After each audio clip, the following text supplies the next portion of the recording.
Assalamualaikum warahmatullahi wabarakatuh. Selamat sore. Perkenalkan, nama saya Salsabila Fidini Basofi dengan 3 digit NIM terakhir 072 dari kelas 2A3. Kali ini saya akan menjelaskan tentang tafsir Bismillahirrahmanirrahim dari surat Al-Fatihah. Next.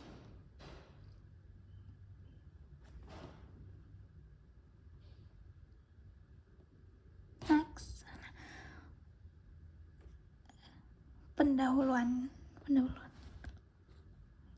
Nah, untuk pendahuluan, pentingnya basmalah itu yaitu kalimat Bismillahirrahmanirrahim sering disebut dengan istilah basmalah. Umat Islam dianjurkan untuk membaca basmalah sebelum memulai berbagai aktivitas seperti makan, belajar, bekerja, maupun membaca Al-Quran. Hal ini menunjukkan bahwa dalam Islam, setiap aktivitas sebaiknya dimulai dengan mengingat Allah, dan dengan menyebut nama Allah, kita berharap aktivitas yang kita lakukan menjadi lebih baik, lebih bermanfaat, dan mendapatkan keberkahan dari Allah. Next.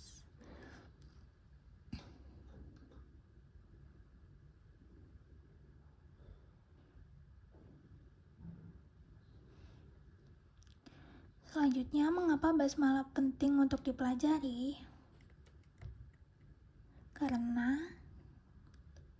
Karena tujuan membaca basmalah sebelum melakukan sesuatu adalah agar kita selalu mengingat Allah dalam setiap aktivitas. Selain itu, membaca bismillah juga menunjukkan bahwa kita memohon pertolongan kepada Allah agar aktivitas yang kita lakukan dapat berjalan dengan baik dan memberikan manfaat.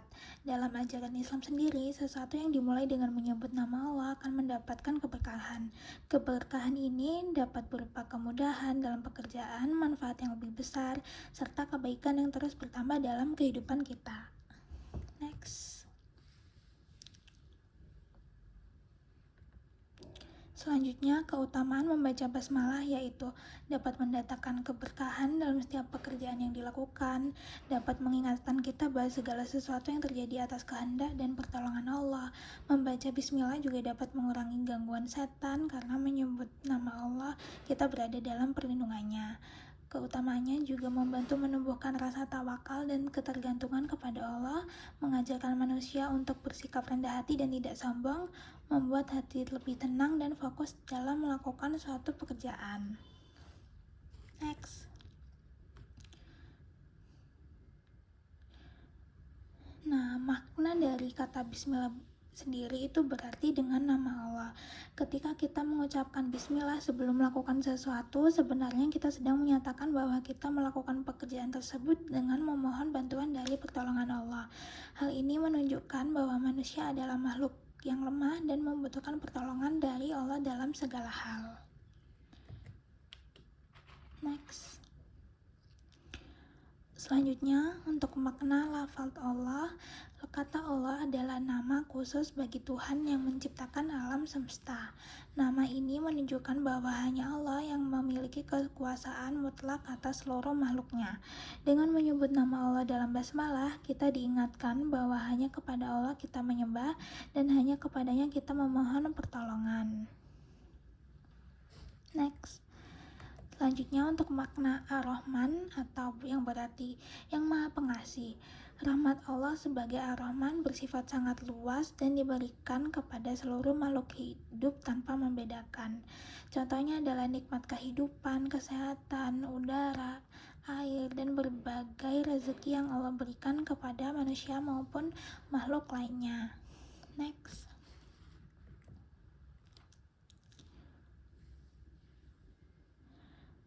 Dalam basmalah juga terdapat Ar-Rahim yang artinya yang Maha Penyayang. Allah juga disebut sebagai Ar-Rahim karena dipahami sebagai rahmat yang khusus diberikan kepada orang-orang yang beriman, terutama dalam bentuk hidayah, ampunan, dan keselamatan di hari akhir. Next. Fungsi basmalah juga sebagai pengingat bagi manusia bahwa segala sesuatu yang kita lakukan harus dilakukan dengan niat baik. Dengan menyebut nama Allah sebelum melakukan sesuatu, kita diingatkan untuk melakukan aktivitas tersebut dengan cara yang benar dan tidak melanggar ajaran agama. Contoh penerapan basmalah dalam kehidupan sehari-hari itu dianjurkan sebelum melakukan berbagai aktivitas, seperti sebelum makan, sebelum belajar, sebelum bekerja, sebelum berpergian, dan sebelum melakukan pekerjaan lainnya. Dengan membiasakan membaca bismillah, kita akan selalu mengingat Allah dalam setiap aktivitas kita. Hikmah membaca basmalah yang pertama yaitu membuat kita selalu mengingat Allah, menumbuhkan rasa tawakal kepada Allah, menghindarkan kita dari sifat sombong karena kita menyadari bahwa semua kemampuan berasal dari Allah, menghindarkan manusia dari sifat sombong karena menyadari semua kemampuan berasal dari Allah, membuat aktivitas yang dilakukan menjadi lebih berkah dan bermanfaat, dan membantu hati menjadi lebih tenang dan fokus dalam melakukan pekerjaan. Next.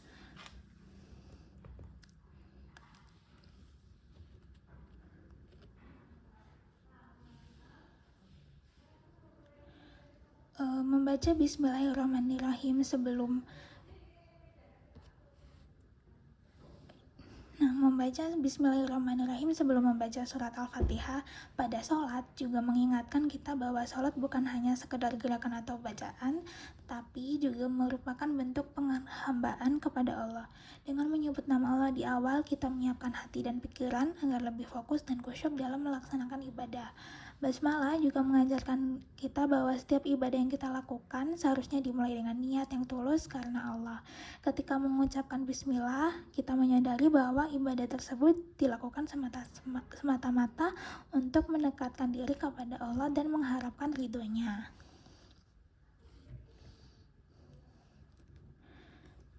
Pelajaran yang didapat dari basmalah, kalimat Bismillahirrahmanirrahim ini mengajarkan kepada kita untuk selalu memulai setiap aktivitas dengan niat yang baik dan tujuan yang benar.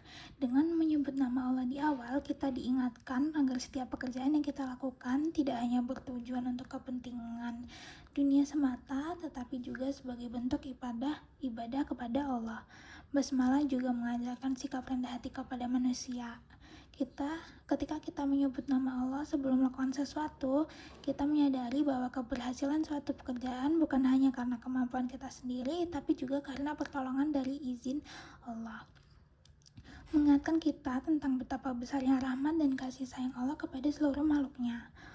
Allah memberikan banyak nikmat kepada manusia seperti kesehatan, rezeki, kesempatan hidup, dan berbagai kemudahan dalam kehidupan sehari-hari. Oleh karena itu, dengan memahami makna basmalah, kita diharapkan dapat menjadi pribadi yang lebih bersyukur, lebih bergantung kepada Allah, dan lebih berhati-hati dalam setiap tindakan yang kita lakukan. Next. Kesimpulan dari presentasi kali ini yaitu kalimat basmalah merupakan kalimat yang sangat penting dalam kehidupan seorang muslim karena mengajarkan kita untuk selalu memulai setiap aktivitas dengan menyebut nama Allah serta memohon pertolongan dan keberkahan darinya. Dengan membaca basmalah, kita diingatkan bahwa segala sesuatu yang kita lakukan tidak terlepas dari kehendak dan bantuan Allah. Selain itu, basmalah juga menunjukkan bahwa Allah adalah Tuhan yang Maha Pengasih dan Maha Penyayang kepada seluruh makhluknya.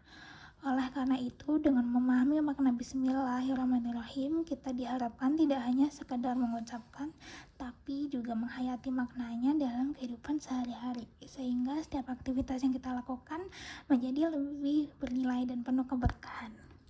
Sekian yang dapat saya sampaikan. Terima kasih. Wassalamualaikum warahmatullahi wabarakatuh.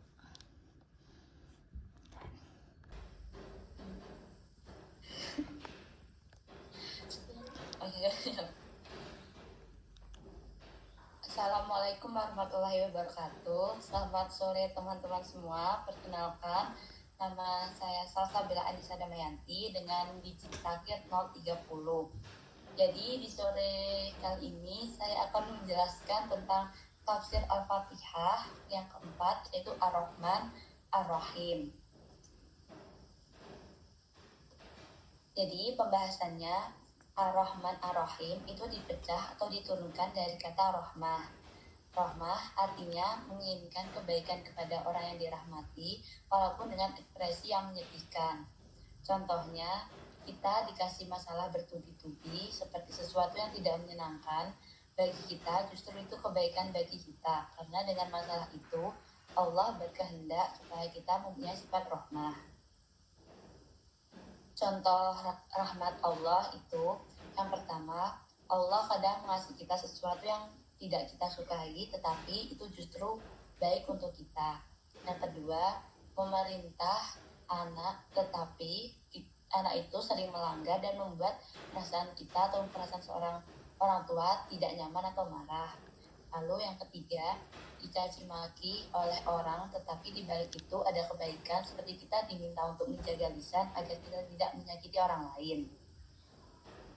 Selanjutnya, pengertian rahmah, yaitu sifat belas kasih dan menyayangi yang disikapi dengan lemah lembut, dibaiki dan dibantu untuk menyelesaikan masalah berbagai kesulitan. Rahmah mengandung 4 unsur. Yang pertama, kelemah lembutan. Yang kedua, berbuat baik. Yang ketiga, menghalau sesuatu yang membahayakan. Yang keempat, membantu untuk menyelesaikan kesulitan. Makna Ar-Rahman Ar-Rahim yaitu Allah sangat penyayang, luar biasa. Maka di ayat tersebut terdapat 2 lafaz. Lafaz Rahman itu lebih kuat aspek mubalaghah atau tekanan sifatnya lebih tinggi dari Rahim. Aspek Rahman itu mencakup semua jenis rahmah apapun itu, tidak peduli kepada orang yang baik atau buruk, orang yang beriman atau tidak beriman. Sesungguhnya Allah itu sangat baik. Ketika ada orang yang mengatakan bahwa Allah itu sudah tidak ada, tapi Allah tetap mengasihinya Rahman.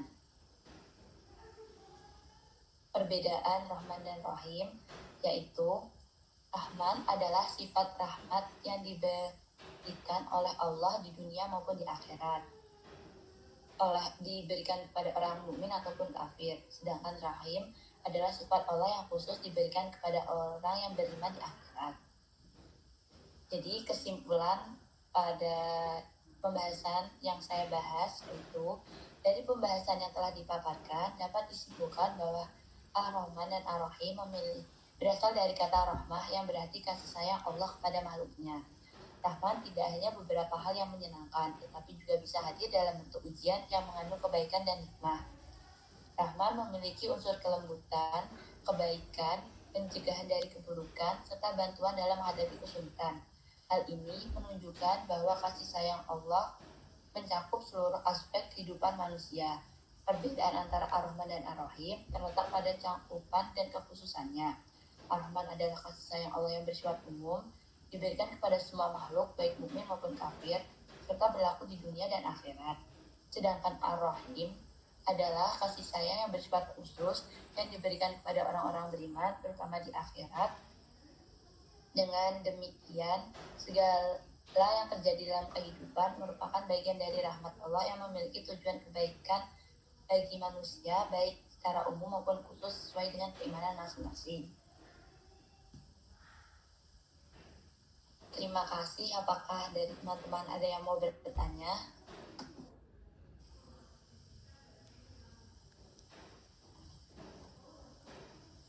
Tidak.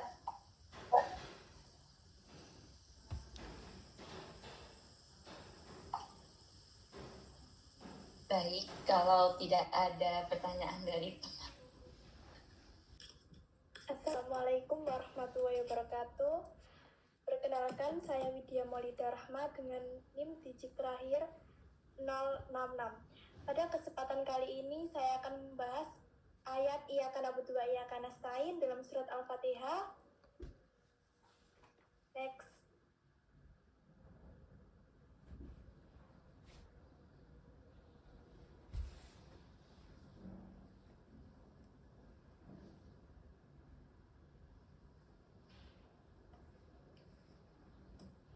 Next.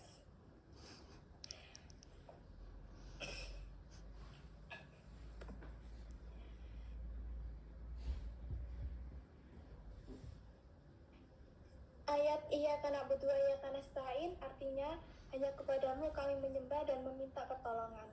Next.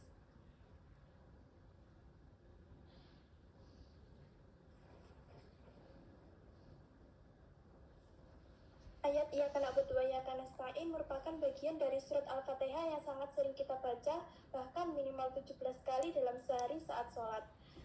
Namun meskipun sering dibaca, tidak semua orang benar-benar memahami kedalaman makna yang terkandung di dalamnya. Next.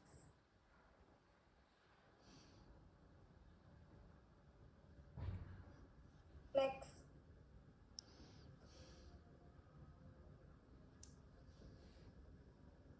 Yang pengantar.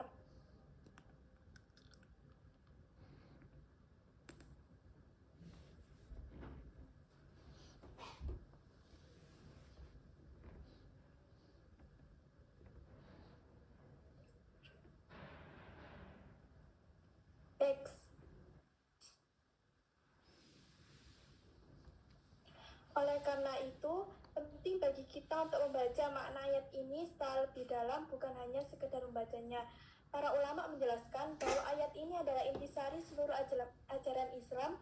Salah satu ulama besar yaitu Ibnu Qayyim al-Jauziyah menyebutkan bahwa seluruh isi Al-Quran pada dasarnya kembali kepada dua hal utama, yaitu ibadah kepada Allah dan memohon pertolongan kepadanya. Kedua hal ini dirangkum secara sangat padat dalam ayat ini. Struktur Al-Fatihah.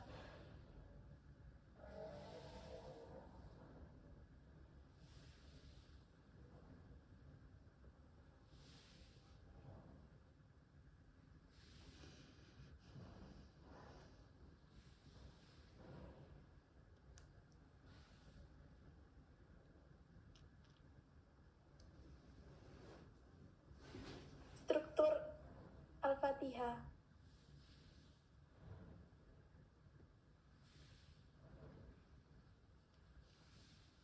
Jika kita perhatikan susunan surat Al-Fatihah, makna sebelum sampai pada ayat ini adalah Allah terlebih dahulu memperkenalkan dirinya kepada hambanya melalui puji-pujian seperti Alhamdulillahirabbil alamin, kemudian sifat Ar-Rahman, Ar-Rahim, dan juga sebagai Malik Yaumiddin.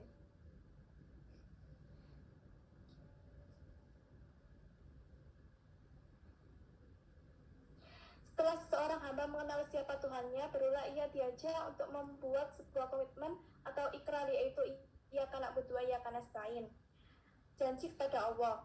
Dengan kata lain, ayat ini bukan sekedar kalimat biasa, tetapi merupakan janji seorang hamba kepada Allah, janji bahwa ia hanya akan beribadah kepada Allah dan hanya akan meminta pertolongan kepada Allah.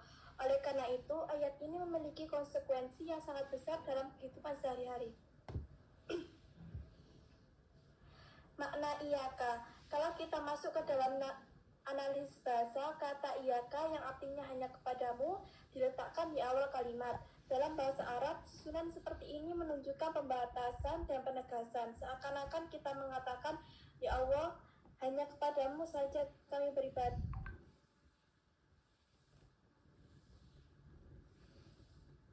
dan tidak kepada yang lain, tidak kepada tauhid. Hal ini menunjukkan bahwa inti dari ayat ini adalah tauhid, yaitu mengesahkan Allah dalam ibadah.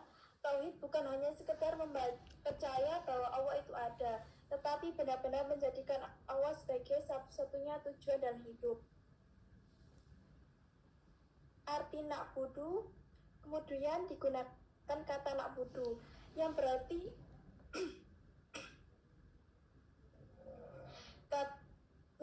kami menyembah. Penggunaan kata kami di sini juga memiliki makna yang sangat dalam. Ini menunjukkan bahwa kita tidak sendiri dalam beribadah kepada Allah. Ada banyak makhluk lain yang juga beribadah kepadanya, seperti malaikat yang tidak pernah bermaksiat, serta seluruh alam semesta yang tunduk kepada aturan Allah. Next slide.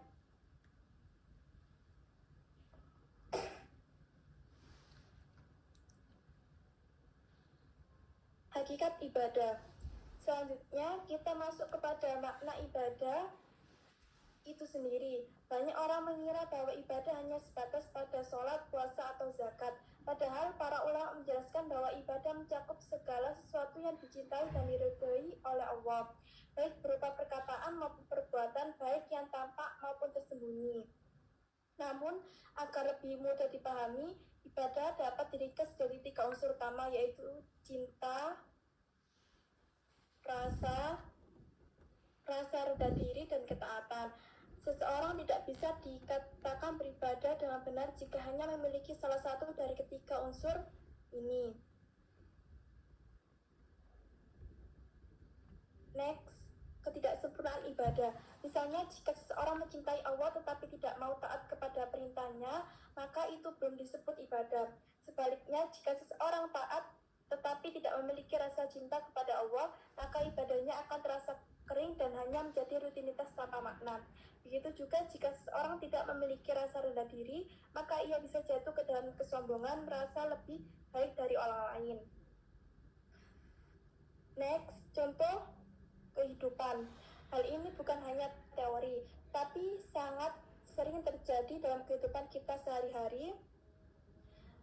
Kita sering melihat contoh di mana manusia lebih mencintai hal lain dibandingkan Allah. Misalnya lebih memilih meninggalkan sholat demi pekerjaan, atau lebih takut kehilangan pasangan dibandingkan takut kepada Allah.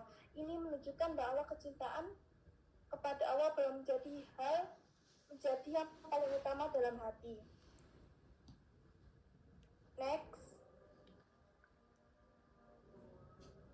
makna nasta'in. Setelah membahas iyyaka na'budu wa iyyaka nasta'in, kita lanjut ke bagian kedua, yaitu wa iyyaka nasta'in, yang artinya dan hanya kepadamu kami meminta pertolongan. Next,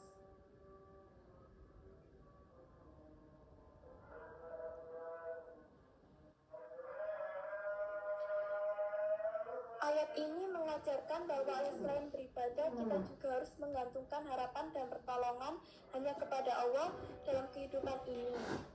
Manusia seringkali bergantung kepada sesama manusia, kepada harta atau kepada kemampuan dirinya sendiri, padahal semua itu hanyalah sebab, bukan sumber utama.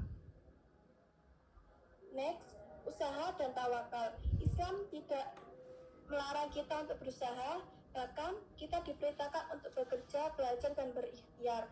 Namun yang perlu diperbaiki adalah hati kita. Hati harus tetap yakin bahwa hasil akhir datangnya dari Allah. Contohnya,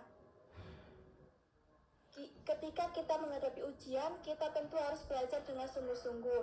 Namun, kita juga harus berdoa dan menyadari bahwa hasil ujian tersebut berada di tangan Allah. Jika seseorang hanya mengandalkan usahanya tanpa melibatkan Allah, maka ia telah melanggar makna dari ayat ini. Syarat beribadah. Ayat ini juga berkaitan erat dengan diterimanya ibadah. Para ulama menjelaskan bahwa ada dua syarat utama agar ibadah diterima oleh Allah. Pertama adalah ikhlas, dan yang kedua adalah sesuai dengan tuntunan Nabi Muhammad. Next, ikhlas. Yang pertama adalah ikhlas. Ikhlas berarti melakukan ibadah hanya karena Allah, bukan karena ingin dipuji atau dilihat oleh orang lain. Penyakit hati seperti riya dan sum'ah sangat berbahaya karena dapat menghapus pahala ibadah. Next,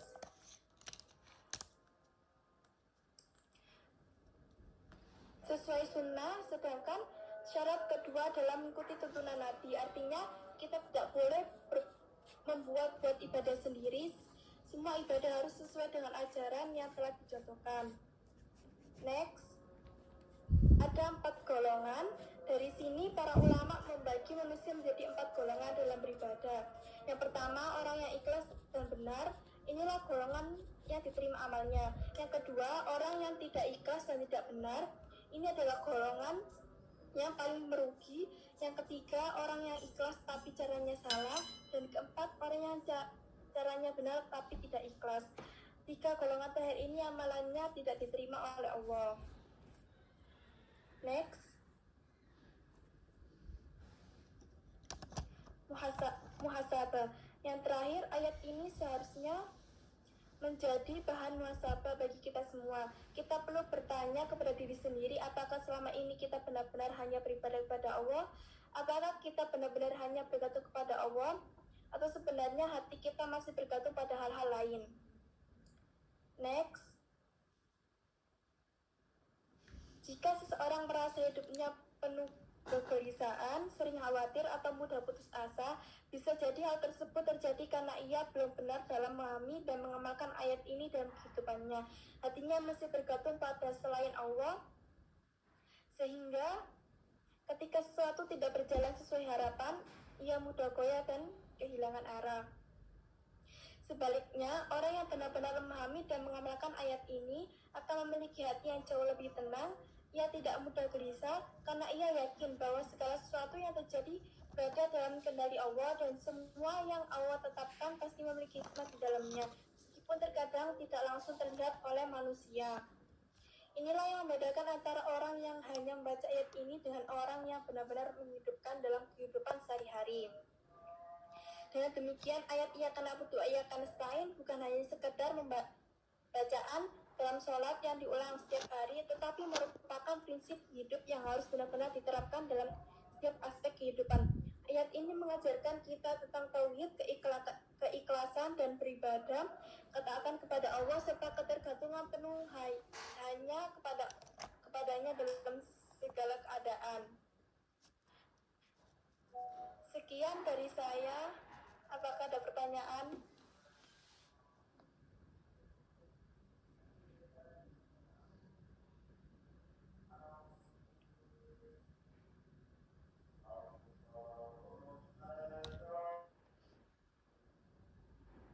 Ini bukannya sekedar bacaan, tetapi merupakan prinsip hidup bagi seorang muslim. Ayat ini mengajarkan kita untuk beribadah hanya kepada Allah dan bergantung sepenuhnya kepadanya. Semoga kita bisa memahami dan mengamalkan ayat ini dalam kehidupan sehari-hari. Sekian dari saya. Wassalamualaikum warahmatullahi wabarakatuh. Waalaikumsalam warahmatullahi wabarakatuh.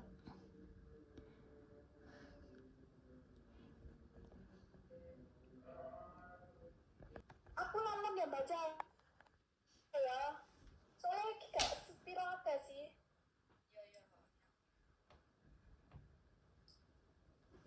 Terus mulai. Kesimpulannya, sebagai penutup, dapat kita pahami bahwa ayat Iyyaka na'budu wa iyyaka nasta'in bukan sekedar bacaan yang kita ulang setiap hari dalam sholat, tapi merupakan inti dari ajaran Islam dan juga prinsip hidup seorang muslim. Ayat ini mengajarkan dua hal utama, yaitu beribadah hanya kepada Allah dan meminta pertolongan hanya kepada Allah. Kedua hal ini tidak bisa dipisahkan. Ibadah tanpa bergantung kepada Allah akan terasa berat, sedangkan meminta pertolongan tanpa ibadah menunjukkan kekurangan ketaatan kita kepadanya. Melalui ayat ini kita juga belajar tentang pentingnya tauhid, yaitu menjadikan Allah sebagai satu-satunya tujuan dalam hidup. Bukan hanya sekedar percaya, tetapi benar-benar menghadirkan Allah dalam setiap keputusan, setiap usaha, dan setiap harapan kita. Selain itu, kita memahami bahwa ibadah tidak hanya terbatas pada ritual seperti sholat dan puasa, tapi mencakup seluruh aktivitas dan dilakukan dengan niat yang benar, penuh cinta, rendah diri, dan ketaatan kepada Allah. Namun agar ibadah tersebut diterima, kita harus memenuhi dua syarat utama, yaitu ikhlas dan sesuai dengan tuntunan Nabi Muhammad. Ayat ini juga mengajarkan keseimbangan antara usaha dan tawakal. Kita tetap diperintahkan untuk berikhtiar dengan maksimal, tapi hati kita harus tetap bergantung kepada Allah sebagai satu-satunya penentu hasil. Oleh karena itu, melalui ayat ini kita diajak untuk terus bermuhasabah. Apakah selama ini kita benar-benar sudah menjadikan Allah sebagai tujuan utama? Apakah kita sudah benar-benar bergantung hanya kepadanya? Atau justru hati kita masih terikat pada dunia manusia